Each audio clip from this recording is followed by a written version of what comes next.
Keputusan terbaru Mahkamah Konstitusi tentang syarat Capres-Cawapres membuat langkah Gibran Rakabuming Raka untuk menjadi Cawapres terbuka lebar. Isu politik yang paling kencang adalah memasangkan Prabowo dengan Gibran untuk Pilpres 2024. Namun persoalannya Gibran adalah kader dari PDI Perjuangan. Akankah Golkar membuka kebuntuan politik dengan menjadikan partai mereka sebagai kendaraan politik bagi Gibran? Untuk membahasnya telah bergabung bersama kami ada Wakil Ketua Umum DPP Golkar yaitu ada Bang Ahmad Doli Kurnia. Kemudian hadir pula Wakil Ketua Umum Gerindra yaitu ada Bang Habibur Rahman serta pakar politik yaitu ada Prof. Burhanuddin Muhtadi. Selamat sore Bapak-Bapak semua. Pertama saya ingin ke Bang Habib sudah bergabung bersama kami. Bang Habib, kapan nama Cawapres Prabowo ini akan diumumkan? Ya, tentu akan diumumkan sesegera mungkin ya setelah para ketua umum partai politik bersama Pak Prabowo bersama para ketua umum partai politik bisa menemukan satu nama. Ya, kemarin kan kami rapat Dewan Pembina disampaikan oleh Pak Prabowo ada 4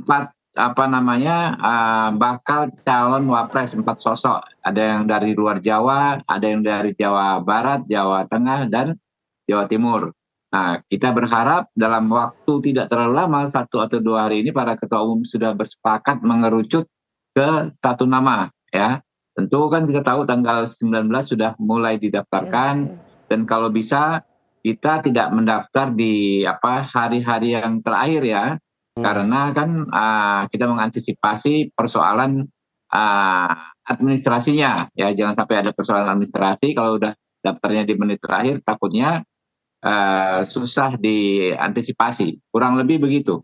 Bang Habib, apakah sudah ada komunikasi dengan Mas Gibran sebelumnya, sebelum isu ini semakin melebar sampai saat ini, akan dipasangkan dengan Pak Prabowo Subianto?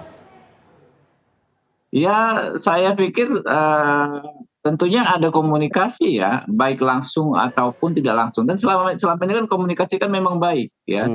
Bahkan sejak beliau dulu mau maju wali kota, sudah sering bahkan pernah main ke Hambalang ya, kemudian Pak Prabowo pernah ke sana diterima, ke Solo ya diterima oleh Mas Gibran dan seperti yang disampaikan Mas Gibran, Pak Prabowo juga pernah bicara soal kemungkinan Mas Gibran menjadi cawapresnya. Ya saya pikir apa yang disampaikan Pak Mas Gibran itu kemungkinan besar benar ya. Dan secara langsung atau tidak langsung, kalau menurut saya ya, saya tidak tahu pasti ada komunikasi lah di antara pimpinan kami dengan pihaknya Mas Gibran.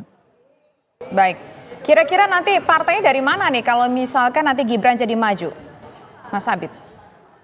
Ya, itu kembali kepada Mas Gibran ya, apakah mau bergabung dengan salah satu partai politik yang ada di koalisi Indonesia Maju atau seperti apa, dan juga nanti kan partai politiknya juga ya, yang ada di koalisi Indonesia Maju yang jelas kan nggak mungkin ke Gerindra lagi karena Pak Prabowo sudah Gerindra ya, ada Partai Golkar, ada PAN, ada Partai Bulan Bintang, Gelora ya, macam-macam lah. Ya kita tunggu saja dari Mas Gibrannya seperti apa. Kalau beliau berkenan menjadi wapresnya Pak Prabowo. Baik, Prof. Burhan, kalau kita melihat peluangnya Gibran jika maju disandingkan dengan Prabowo Subianto, seperti apa peluangnya nih? Ya, jadi Mas Gibran sekarang tinggal 1 langkah lagi jika ingin menjadi cawapres Pak Prabowo. Masalah konstitusional sudah terselesaikan. Paling tidak keputusan MK memberi semacam pintu masuk ya buat Gibran untuk bisa maju karena beliau sekarang adalah wali kota. Nah, pertanyaannya apakah otomatis keputusan MK itu memberi semacam jalan mulus buat Mas Gibran maju? Masih tergantung pada 2 hal. Yang pertama adalah terkait dengan apakah Presiden Jokowi mengizinkan. Yang kedua, apakah Mas Gibran sendiri menginginkan sebagai cawapres. Nah, kalau misalnya dua-duanya memberi semacam kepastian untuk maju sebagai cawapres, pertanyaannya seberapa besar peluangnya? Seperti yang tadi Mas Alfat tanyakan. Nah, per hari ini, Mas Gibran ini punya 2 sisi dalam satu mata uang yang sama. Ya. Jadi ibarat pedang itu bermata 2. Satu sisi beliau bisa menjadi aset elektoral.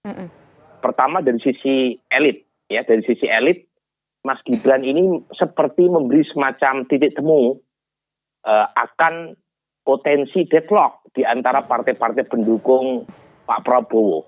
Karena masing-masing partai kan sepertinya punya jagoan masing-masing. Nah, dengan munculnya Mas Gibran, setidaknya bisa diterima oleh partai-partai pendukung Pak Prabowo sehingga tidak ada masalah di tingkat elit. Tetapi masalah Mas Gibran tentu memastikan apakah beliau bisa menjadi pendongkrak suara buat Pak Prabowo atau tidak. Artinya apakah dia bisa menjadi aset elektoral atau tidak. Nah, pada titik ini ada hal yang mungkin bisa dijanjikan meskipun harus diuji secara empirik. Pertama, Pak Prabowo itu lemah di Jawa Tengah dan Jawa Timur, dan Mas Gibran berasal dari Jawa Tengah yang diharapkan mampu menambal kekurangan suara Pak Prabowo. Yang kedua, Mas Gibran berasal dari segmen pemilih muda. Pak Prabowo dari pemilih yang relatif sudah dewasa. Nah, pertanyaannya, apakah Mas Gibran mampu nggak memaksimalkan suara pemilih muda seperti dirinya? Nah, ini asumsinya Mas Gibran sebagai aset elektoral, tetapi dalam satu sisi yang sama, Mas Gibran juga punya potensi sebagai electoral liability. Kalau misalnya potensi aset elektoral tadi tidak bisa dimanfaatkan, yang kedua ada basis pemilih Pak Prabowo, terutama pemilih lama Pak Prabowo yang tidak bisa menerima kehadiran Mas Gibran. Karena 57% dari pendukung Pak Prabowo hari ini, Alfa, itu adalah pemilih Pak Prabowo di 2019. Ya.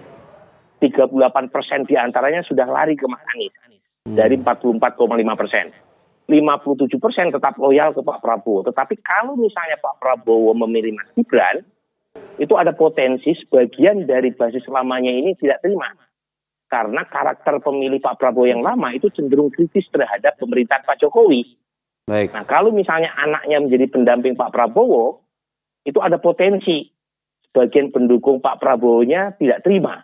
Baik. Nah, pertanyaannya, dari potensi suara masuk itu berapa banyak, dan dari suara potensi yang hengkang berapa banyak. Nah, itu yang saya kira akan sangat menentukan. Baik, kita dapat poinnya. Gibran bisa menjadi aset atau electoral liability. Oke, itu kita dapat 2 poinnya. Apakah bisa meningkatkan elektoral atau justru sebaliknya? Apakah ini sudah dipertimbangkan oleh dari partai yang ingin mengusung atau dari koalisi? Nanti akan dijawab oleh Mas Habib atau Bang Habib usai jeda berikut. Kami kembali sesaat lagi.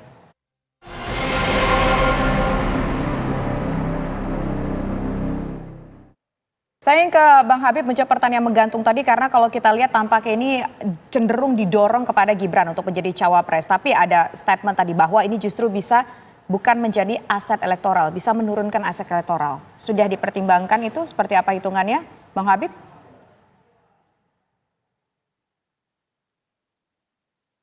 Ya, saya pikir segala informasi terus kita diskusikan ya. Cuma memang ada juga perspektif gini. Saya anggota DPR yang memang berinteraksi dengan masyarakat di paling bawah, di grassroots. Nah, di masyarakat Jakarta Timur itu kan kemarin 2019 kental sekali nuansa pendukung Pak Prabowo-nya gitu ya. Masyarakat yang sangat religius, tipikalnya begitu. Nah, awalnya memang keras penolakan terhadap rekonsiliasi 2019. Tetapi dengan pendekatan yang intens, kita lihat sekarang ya, di tempat saya ini, di dapil saya ini, sudah tidak ada lagi, nyaris tidak ada lagi resistensi terhadap rekonsiliasi Pak Prabowo dan Jokowi. Sehingga apapun yang dipilih Pak Prabowo, termasuk soal Gibran, saat ini di basis masyarakat saya dibela habis-habisan oleh masyarakat grassroots. Saya berani disurvei juga gitu kan kalau di Jakarta Timur. Artinya prosesnya sudah berjalan, tidak lagi sekaku dahulu. Misalnya anak saya Jokowi diduetkan dengan Pak Prabowo, mereka akan resisten. Saya pikir justru sebaliknya yang terjadi saat ini. Dalam 2 hari, bahkan mereka kemarin ya, begitu selesai putusan MK, mereka mengadakan acara besar, ribuan orang mensyukuri putusan MK.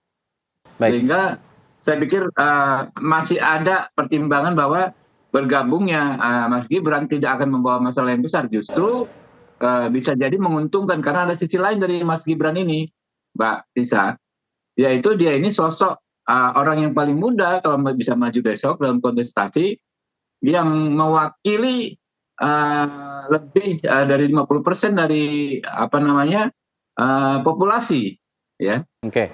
Nah, dari segi itu mungkin bisa ada yang diperhitungkan lagi. Yang kemudian juga saya melihat belum terlalu tingginya surveinya Mas Gibran saat ini dikarenakan rakyat kemarin belum yakin Mas Gibran bisa maju karena terkait dengan regulasi. Ya.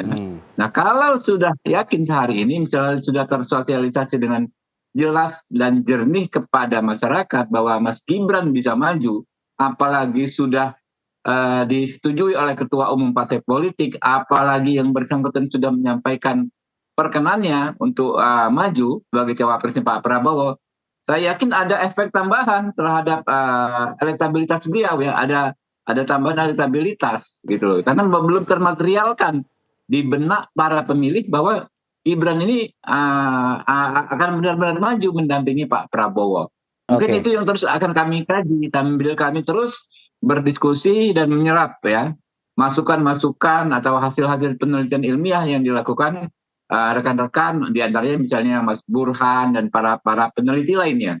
Oke, untuk mengkaji itu kan sepertinya butuh waktu cepat nih sebelum waktu pendaftaran nih. Artinya optimisnya itu sudah bisa dipastikan bulat belum nih sampai sekarang nih untuk bisa mengajukan nama Gibran Rakabuming Raka sebagai pendampingnya Pak Prabowo? Ya, saya pikir kami terbiasa, ya, berpikir dan membuat keputusan politik penting dalam waktu-waktu yang tidak terlalu panjang, ya. Kita politisi Indonesia saat ini bukan hanya kami, ya, banyak juga partai lain punya situasi yang sama, ya. Kami kalau terdesak ya bisa memilih keputusan yang tepat gitu. Oke. Bang Habib, akan kulunungun dulu nggak ke PDIP kalau seandainya nanti jadi mengambil Gibran jadi cawapres? Jadi kita, ya, sudah beberapa kali mengalami situasi di mana seorang tokoh politik diajukan bukan oleh partai yang membesarkannya. Pak Yusuf Kalla 2 kali, 2004, 2014. 2004 ketika bersama Pak SBY tidak diajukan oleh Partai Golkar, ya. Begitu juga 2014 Partai Golkar dukung Pak Prabowo, tetapi Pak JK maju bersama Pak Jokowi yang diusung oleh PDI dan beberapa partai. Lalu beberapa bulan yang lalu kader Partai Gerindra, ya, sebelum mengundurkan diri menjalin komunikasi yang sangat intens dengan P3 dengan narasi ingin menjadi cawapres, ya. Tidak ada komunikasi antara P3 dengan Gerindra. Ketika Pak Golkar juga tidak ada komunikasi antara PDIP dengan Golkar, ya, ketika kasus Pak JK. Tapi kami semua politisi kita ini menerima sebagai kewajaran. Baik. Bahwa politik itu urusan pilihan bagi orang individu yang bersangkutan untuk memilih. Baik, kita dapat poinnya Bang Habib. Sekarang terakhir saya ingin ke Mas Burhanuddin, singkat saja. Kira-kira nanti Gibran ini kalau maju bersama Prabowo akan dengan partai apa di dalam koalisi itu? Sebenarnya tidak terlalu relevan, ya, apakah Gibran masuk ke partai di luar PDI Perjuangan atau tidak. Karena koalisi partai pendukung Pak Prabowo sudah lebih dari cukup untuk mencalonkan pasangan Prabowo jika memilih Gibran sebagai pendampingnya. Jadi apakah Mas Gibran tetap di PDI Perjuangan ataukah pindah ke Golkar misalnya, itu nggak ada relevansinya. Cuma ada aturan di PDI Perjuangan, jika Gibran maju bersama capres di luar dari capres yang sudah ditetapkan oleh PDI Perjuangan, itu dengan sendirinya Gibran keluar dari PDI Perjuangan. Baik. Nah, pertanyaannya bagaimana mekanisme exit-nya? Apakah dipecat dari PDI Perjuangan? Apakah Gibran yang sudah minta izin kemudian tidak diizinkan tetap menjadi pendamping Pak Prabowo misalnya, tanpa atau dengan bergabung dengan partai lain? Nah, itulah terra incognita yang kita harus tunggu dalam beberapa hari ke depan, minimal sampai tanggal 25 Oktober. Oke, baik. Terima kasih Prof. Burhan sudah berbincang bersama kami dan juga Bang Habib sudah meluangkan waktu untuk kami di TV One. Selamat sore semuanya. Makasih. Pemirsa, usai jeda berikut kami akan kembali dengan sejumlah informasi penting lainnya. Tetaplah di Kabar Petang.